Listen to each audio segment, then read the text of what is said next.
Сәлем, ардақты ағайын, қадірлі көрермен. Бүгін біз өскелең ұрпаққа арналған аталы сөз ақсақалдың өсиетін жеткізбекпіз.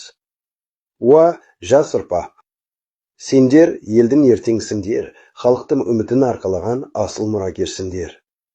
Сендерге айтар өсиетіміз мынау: еліңді сүйіңдер, жерді қастерлеңдер. Бұл ата-бабадан қалған аманат.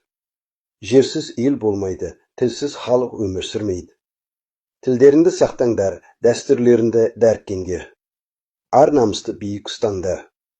Байлықта, даңқта уақытша, ал адалдықпен мәңгілік. Ғылым мен білімге ұмтылыңдар. Білімді елдің болашағы жарқын, білімді жас, халықтың қорғаны.